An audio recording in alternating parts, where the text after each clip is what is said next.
El día de Pentecostés, todos los creyentes estaban reunidos en un mismo lugar. De repente se oyó un ruido desde el cielo parecido al estruendo de un viento fuerte e impetuoso que llenó la casa donde estaban sentados. Luego, algo parecido a unas llamas o lenguas de fuego aparecieron y se postraron sobre cada uno de ellos. Y todos los presentes fueron llenos del Espíritu Santo y comenzaron a hablar en otros idiomas conforme el Espíritu Santo les daba esa capacidad. En esa ocasión había judíos devotos de todas las naciones que vivían en Jerusalén. Cuando oyeron el fuerte ruido, todos llegaron corriendo y quedaron desconcertados al escuchar sus propios idiomas hablados por los creyentes. Estaban totalmente asombrados. ¿Cómo puede ser?, exclamaban. Todas estas personas son de Galilea y aún así los oímos hablar en nuestra lengua materna. Aquí estamos nosotros, partos, medos, elamitas, gente de Mesopotamia, Judea, Capadocia, Ponto y de la provincia de Asia, de Frigia, Panfilia, Egipto y de las áreas de Libia, alrededor de Cirene, visitantes de Roma. Tanto judíos como convertidos al judaísmo, cretenses y árabes, y todos oímos a esta gente hablar en nuestro propio idioma acerca de las cosas maravillosas que Dios ha hecho.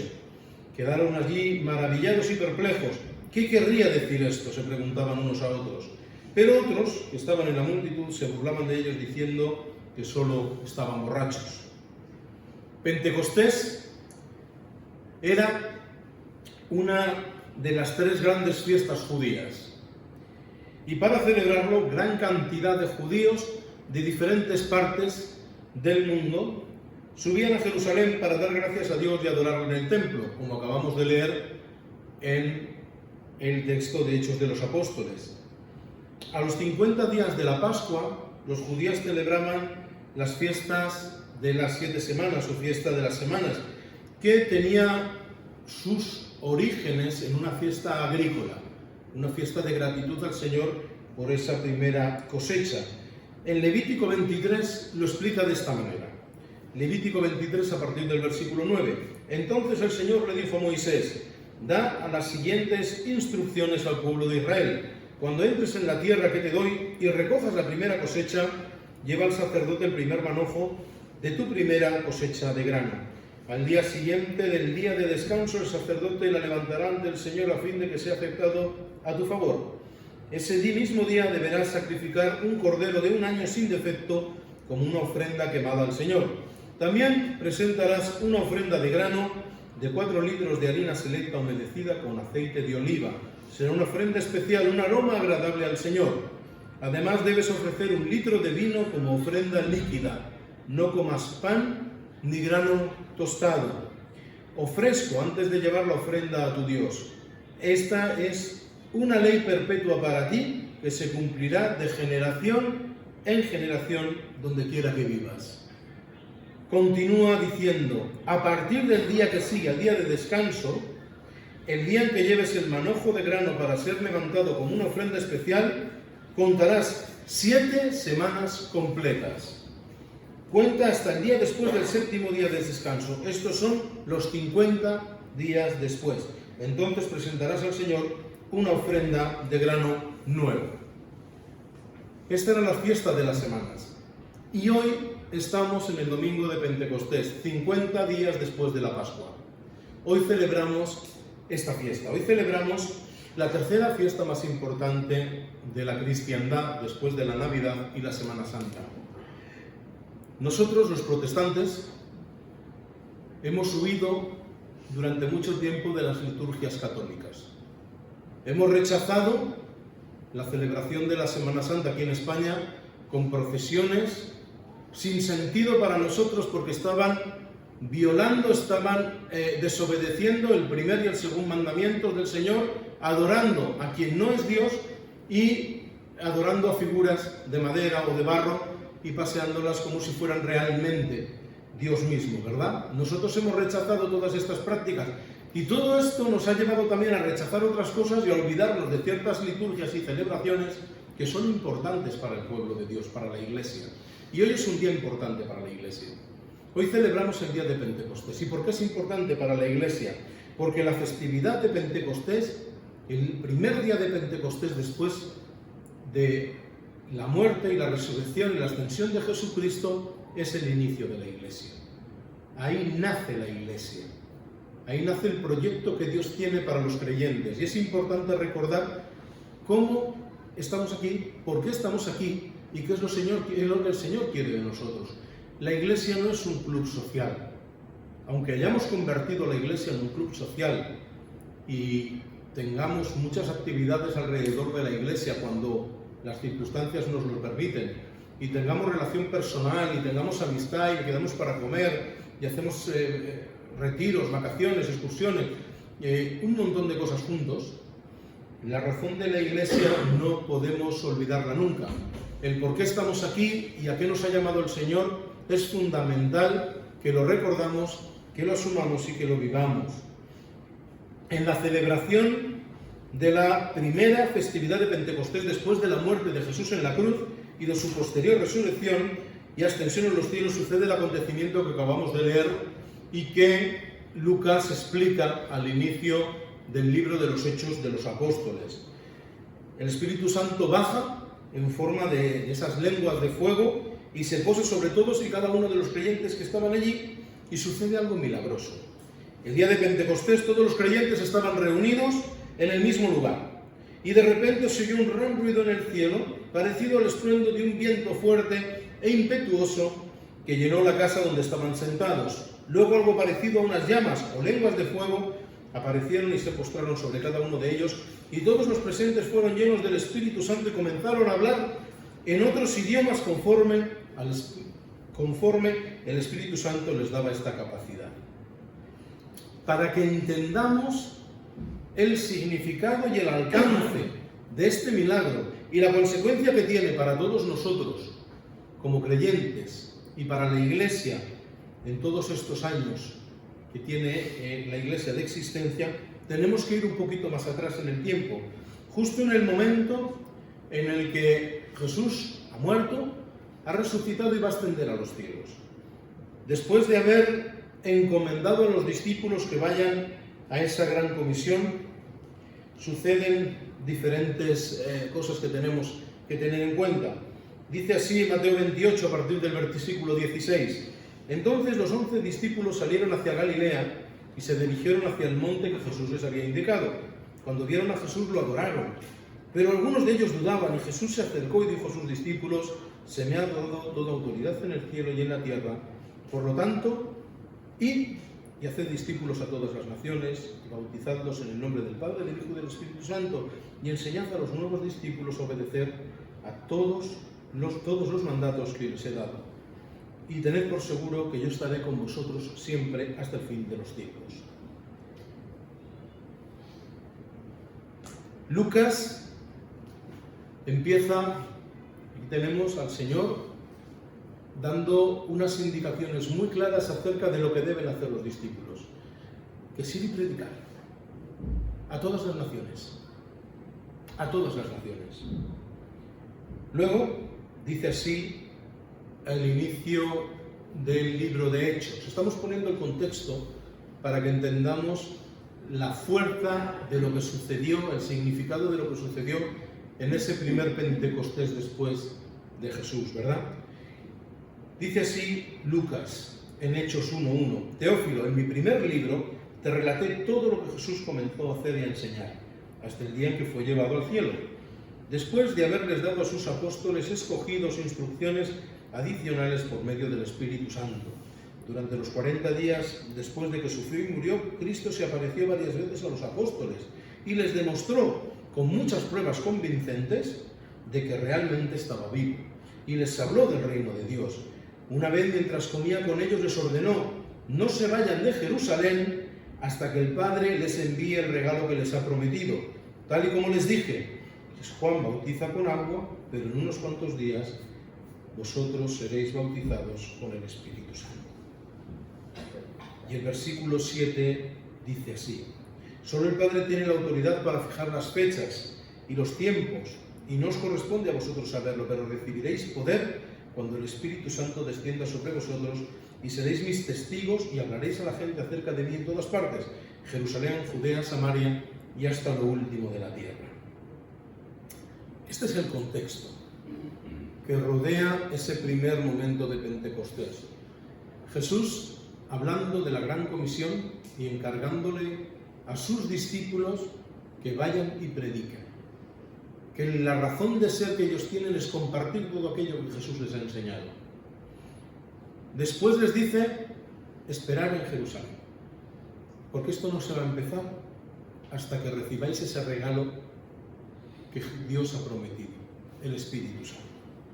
Y entonces el Espíritu Santo llega y sucede el milagro de las lenguas. En la fiesta que se estaba celebrando en ese momento, habían acudido judíos de un montón de sitios. Acabamos de leer que habían acudido desde Egipto, Siria y otro montón de regiones, cada uno con su idioma, con su lengua, con su cultura, estaban allí para ofrecer sacrificios al Señor, cumpliendo lo que en Levítico acabamos de leer, esa gratitud al Señor en la fiesta de las semanas, acerca de la provisión que Dios les estaba dando desde el inicio de la posesión de la tierra prometida. Así que lo primero que hace el Señor, ese milagro, cuando da el regalo del Espíritu Santo a los discípulos, es que ellos empiezan a predicar y a compartir la palabra de Dios. Y cada persona que hay allí escucha ese mensaje en su idioma materno. Era como una vindicación, como un decir: os he mandado que vayáis a predicar, os he mandado que esperéis hasta que llegue este momento, ahora es el momento, pero no vais solos, vais conmigo. Y mi Espíritu Santo está con vosotros. ¿Y cómo os lo voy a demostrar? En que tú vas a predicar y este, que es de Egipto, te va a entender en su propia lengua. Ese es el gran milagro de ese día. Ese milagro que simboliza que Jesús capacita a su iglesia para llevar a cabo la misión que nos ha dado. Nos ha dado la misión de predicar, y en ese momento, ¿qué es lo que hace a la iglesia? ¿Qué es lo que hace a los creyentes? Les da ese milagro de poder hablar y que todos entiendan en su propia lengua el mensaje del Evangelio. Si seguimos leyendo, veremos cómo Pedro se levanta y hace un sermón increíble. Increíble para lo que conocemos de Pedro de antes de Pentecostés, que era una persona impulsiva, que era una persona visceral, que era una persona que quería estar siempre el primero, que quería estar allí donde Jesús estaba, hacer lo que Jesús hacía, pero después sus propios temores hacen que se hunda en las aguas cuando quería caminar igual que Jesús, o que niegue a Jesús 3 veces en esos momentos de la tortura de Jesús y de su muerte en la cruz, ¿verdad? Pues ese Pedro, transformado, ungido por el Espíritu Santo, hace un sermón en Hechos capítulo 2, del que nos dice la palabra de Dios que por lo menos 3.000 personas aceptaron en ese momento el mensaje del Evangelio y 3.000 personas fueron bautizadas. Ese es el momento, ese es el punto de inflexión de la Iglesia, porque ahí nace la Iglesia. Hasta ahora los creyentes habían sido discípulos, hasta ahora habían formado parte del pueblo de Dios, pero no se habían desvinculado, no habían dado ese paso adelante. Jesús había estado 3 años junto a ellos y les había enseñado todo lo que debían saber. Eligió a 12 de manera especial y con estos vivió de una manera más intensa este ministerio. Vivió con ese equipo más cercano, enseñanzas más profundas, vivió experiencias más cercanas, vivió momentos de lágrimas, momentos de gozo, de alegría. Estos discípulos serían los encargados de empezar un movimiento, una avalancha que tenía como objetivo llevar el mensaje del Evangelio hasta lo último de la tierra. Hasta ese momento, el Espíritu del Señor, el Espíritu de Dios, el Espíritu Santo, había funcionado de otra manera. Si nos vamos al Antiguo Testamento, nos damos cuenta que el Espíritu Santo, que en ese momento es un regalo que Dios da a los creyentes en Pentecostés, y que no vamos a hablar de todo lo que es el Espíritu Santo, porque libros y libros hay sobre ello, ya dedicaríamos otra predicación diferente, estamos hablando del momento de Pentecostés. El Espíritu Santo se queda como un sello en el corazón de los creyentes. Tiene una labor que después hablaremos de ella, de para qué sirve que tengamos al Espíritu Santo en nuestras vidas. sirve para llevar a cabo la misión de la Iglesia, sirve para bendecir a otros por medio de sus dones, sirve para dar fruto, y ese fruto que sea para la gloria del Señor. Pero anteriormente el Espíritu Santo había funcionado de otra manera. El Espíritu Santo había llegado a ciertas personas que tenían un mandato especial del Señor, y en ese momento que tenían que hacer eso, eran ungidos de una manera especial por el Señor. Y eran ungidos tantas veces como fuera necesario, porque el Espíritu Santo parece ser que, por lo que nos explica el Antiguo Testamento, no se quedaba como un sello en el corazón del creyente, sino que el Señor daba esa bendición por medio de ese Espíritu, esa misión. Por ejemplo, en Jueces 14 dice así: cuando Sansón y sus padres descendían hacia Timna, de repente un león atacó a Sansón cerca de los viñedos de Timna.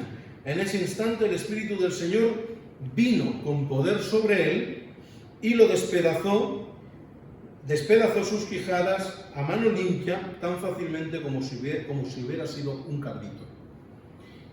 Si seguimos leyendo la historia de Sansón, vamos a ver que en repetidas ocasiones se dice que el Espíritu del Señor vino con poder sobre él en diferentes momentos, que lucha contra los filisteos y que tiene que asumir ciertas actividades o ciertas misiones especiales, ¿verdad? Pero esto mismo sucede con Josué, con Gedeón, con Jefté, con David, con diferentes personajes en el Antiguo Testamento en los que en repetidas ocasiones vemos que se dice que el Espíritu del Señor vino con poder sobre ellos, para que realizaran esa actividad concreta que tenía que ver con desarrollar la misión para la cual el Señor les había encomendado, ¿verdad? Sin embargo, cuando vamos al Nuevo Testamento, a esa nueva época, cuando llegamos a ese tiempo con Jesús y con sus promesas acerca del Espíritu Santo, todo cambia. Ya no es que Dios nos capacita a los creyentes en un momento dado para una actividad concreta, sino que el Señor nos capacita a través del Espíritu Santo para llevar a cabo la misión de la Iglesia, y además el Espíritu Santo genera en nosotros unas capacidades y genera en nosotros unos resultados que tienen que ver con el desarrollo de la obra que Él ha puesto en nuestras manos.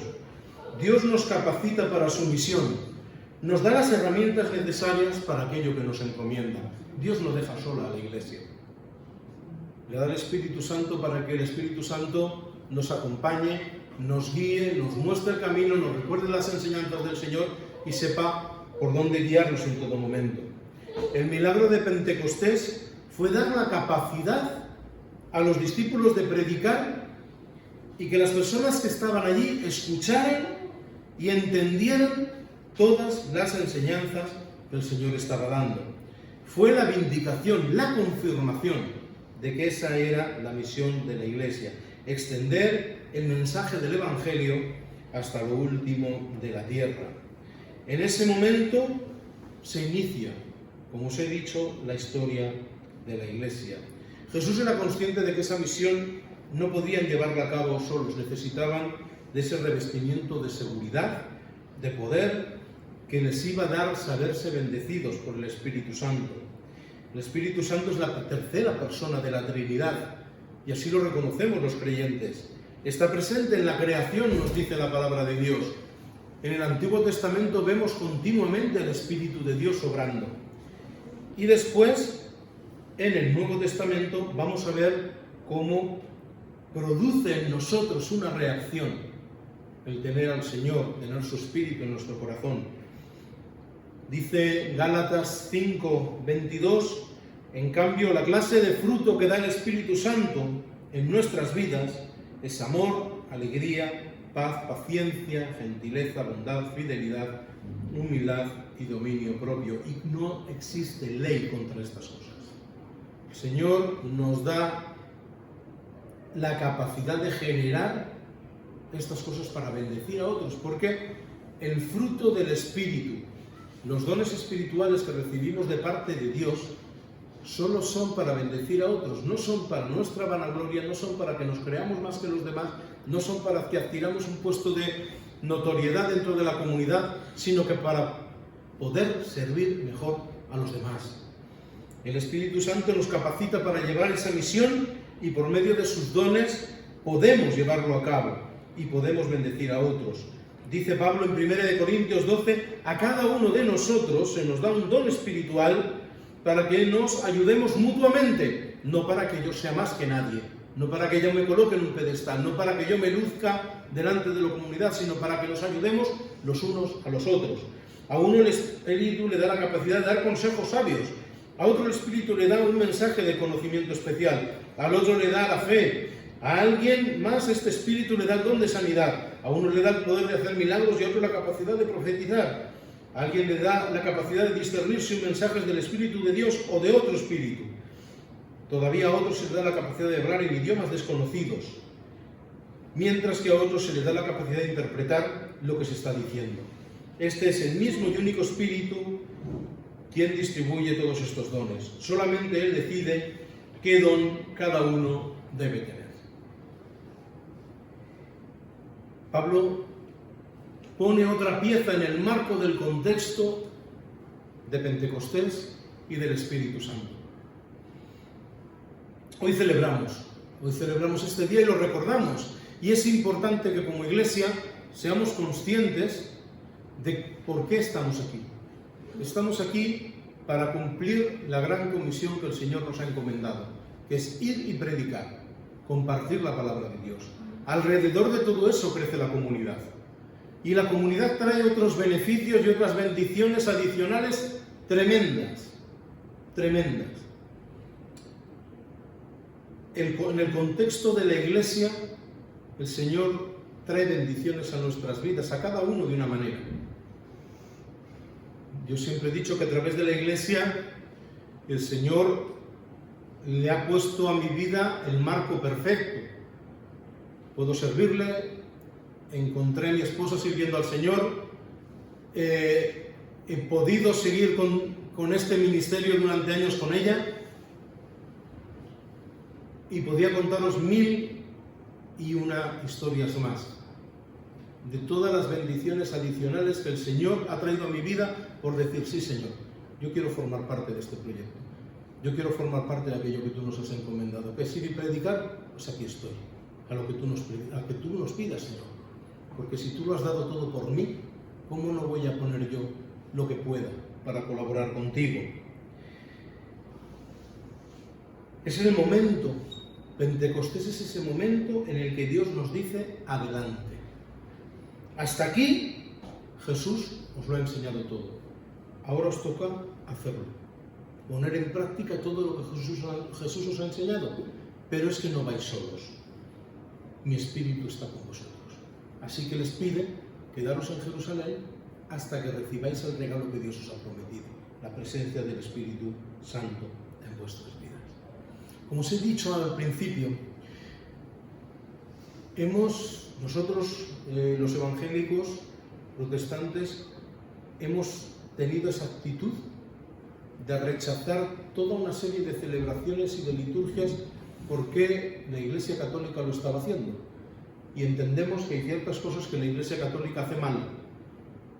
Y la idolatría, las imágenes y todas estas cuestiones que están alrededor de los mandamientos del Señor, de solo adorarás a Dios, es el único que merece nuestra adoración, y no te harás imagen del Señor ni adorarás imágenes de Dios.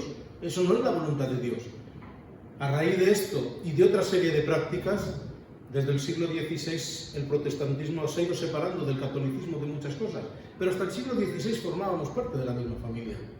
Y hay ciertas liturgias, y hay ciertas fiestas, y hay ciertas cosas que no podemos abandonar y no recordar. Y hoy es un día para recordar para nosotros. Tenemos que centrarnos. Dicen los estudiosos de las empresas, los que están formando a los grandes directivos de las empresas, que a los empleados, a los que forman parte del proyecto de la empresa, hay que recordarles cada 20 y tantos días el objetivo de la empresa. Cada 20 y tantos días hay que recordarles por qué vienen a trabajar. Así que llenan de carteles las empresas, emails, mensajes, de una u otra manera, incluso para los que ya están en ciertas posiciones de liderazgo, una charla mensual para que no pierdan de vista los objetivos. Nosotros tenemos que centrarnos también como iglesia. Necesitamos de vez en cuando volver y recordar por qué estamos aquí. A mí me encanta cada vez ver a más gente en la iglesia porque ya la pandemia nos permite que más personas vengan y cada vez hay más personas que tienen la vacuna y ya pueden regresar y se atreven a venir con más tranquilidad a la iglesia, nos podemos ver, ponernos al día, pero no estamos aquí para que el club social funcione. No estamos aquí para sentirnos bien los unos con los otros, la palmadita en la espalda y el abrazo. Únicamente eso es una consecuencia, un beneficio adicional de por qué estamos aquí y porque formamos parte de la iglesia. Formamos parte de la iglesia, que significa asamblea de creyentes, familia de creyentes, para hacer aquello que el Señor nos ha encomendado. Por eso, este es el modelo que Dios ha creado para los creyentes. Uno no puede ser creyente o no puede vivir toda la magnitud de lo que significa ser creyente fuera de la iglesia. Porque falta algo muy importante, falta el contexto que Dios ha preparado para vivir la fe. La iglesia es ese contexto, es ese espacio que Dios ha preparado para vivir la fe. Y los llaneros solitarios no existen, porque tarde o temprano dejan de seguir al Señor. Porque no es posible vivir la fe en plenitud fuera de la comunidad. Sí que el Señor nos puede dar esa capacidad y se la da a ciertas personas, como leíamos hace un momento con el Antiguo Testamento, que les daba ese plus para llevar a cabo una misión a personas a las que les encomienda ciertas misiones y las tiene que dotar de esa capacidad y van a lugares donde son los únicos creyentes, son misioneros, van a empezar algo, pero vivir la fe desde nuestra casa porque es más cómodo. Yo ya sigo leyendo la Biblia, yo leo, yo me veo un sermón en YouTube y ya tengo bastante. Eso no es lo que el Señor quiere para nosotros. El Señor quiere que hagamos comunidad y que dentro de la comunidad seamos más fuertes para dar testimonio de lo que Él está haciendo en nuestras vidas, de lo que Él ha hecho por nosotros, del sacrificio que hizo en la cruz. Pentecostés no se dio en la casa de un creyente aislado o de otro ermitaño que vivía por ahí, por la montaña. Se dio cuando los creyentes estaban en comunidad, cuando estaban celebrando, cuando estaban haciendo aquello que el Señor les pidió que hicieran. ¿Qué nos dice el Señor en su palabra? No dejéis de congregaos. ¿Por qué? Porque la iglesia es necesaria, porque la iglesia es el proyecto de Dios para nuestras vidas. Y es en Pentecostés donde nace la iglesia. Y es en Pentecostés donde empieza la misión de la iglesia y donde empieza a organizarse la iglesia. Por eso yo, cuando viene alguien nuevo a la iglesia y me dice ¿por dónde empiezo a leer la Biblia? El Evangelio de Lucas y después Hechos de los Apóstoles. Porque primero vas a ver lo que el Señor hizo y vino a enseñar y después vas a ver cómo nace la iglesia. Y vas a saber por qué estamos aquí. Y vas a saber lo que hacemos aquí. Ahora el Señor nos ha permitido y nos ha abierto la puerta a predicar el Evangelio en la iglesia, pero también a través de Internet. Y cada mes casi 400 personas están escuchando los mensajes que ponemos en Internet. Y estamos contentos por ello, pero no se acaba aquí. Allí donde el Señor nos ha puesto a cada uno, en el instituto, en la universidad, en cualquier trabajo que estéis realizando, y ya jubilados con el grupo de amigos con los que os sentáis en el paseo de la estación, allí es donde tenemos la misión cada uno, con nuestras vidas, con nuestras familias, con las personas que nos rodean, que todavía no conocen al Señor y que tienen que conocerlo a través de nuestra vivencia de la fe y a través de lo que el Espíritu Santo está haciendo en nuestras vidas. Eso es Pentecostés. Eso es lo que celebramos hoy, 50 días después de la Semana Santa, como hace más de 3000 años Moisés le enseñó al pueblo y que queda reflejado en el libro del Levítico. 50 días después de la Pascua estamos recordando por qué estamos aquí. Estamos recordando lo que el Señor ha hecho en nuestras vidas, el altísimo precio que Dios pagó por nosotros en la cruz.